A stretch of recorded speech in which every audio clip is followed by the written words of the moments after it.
안녕하세요. 정치요약입니다. 저는 정치인의 발언을 요약하여 여러분의 시간을 아껴드리며 핵심을 빠르게 전달합니다. 이재명 더불어민주당 대표와 관련한 사법 리스크가 점차 심화되는 가운데 내부적으로 그를 둘러싼 분위기가 복잡하게 변화하고 있습니다. 최근 민주당 내부에서는 이재명 대표를 지지하고 결속을 다지려는 목소리와 함께 미묘한 변화의 징후도 감지되고 있습니다. 이재명 대표는 스스로를 트럼프 전 미국 대통령과 비교하며 자신과 트럼프의 경제 정책 방향성이 유사하다고 주장한 바 있습니다. 또한 민주당 내에서 트럼프와 이재명 대표를 비교하는 발언들이 이어졌는데 박지원 전 국정원장은 트럼프도 대법원 최종심에서 살아남아 대통령이 됐다며 이재명 대표의 반전을 기대하는 발언을 내놓기도 했습니다. 그러나 나경원 전 의원은 이재명 대표가 트럼프처럼 부활하고 싶어 하지만 이는 헛된 꿈이라며 강하게 비판했습니다. 이와 함께 이재명 대표와 트럼프 전 대통령의 사법적 상황을 비교하는 목소리도 나왔습니다. 트럼프는 재임 중 일어난 사건과 관련된 면책 특권이 인정되어 부활의 가능성을 열었지만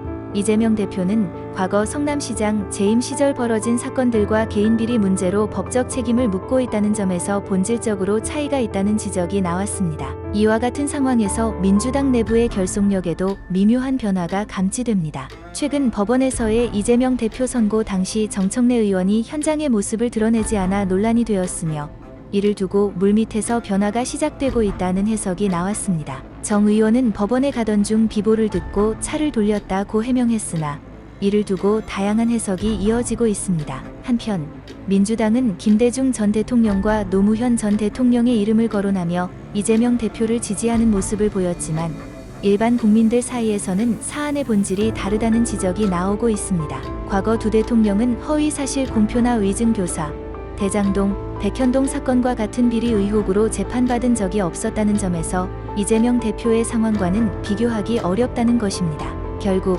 이재명 대표의 정치적 운명은 향후 재판 결과와 국민의 평가에 따라 크게 좌우될 것으로 보입니다. 민주당은 단일 대우를 유지하려는 노력을 지속하고 있지만 당 내부와 지지층의 변화가 점점 더 뚜렷해지고 있는 만큼 향후 어떤 행보를 보일지 주목됩니다. 앞으로도 신속하게 새로운 정보를 요약해서 영상을 전달해드리겠습니다. 여러분의 시간은 소중하니까요. 구독, 좋아요, 알림 설정 부탁드립니다.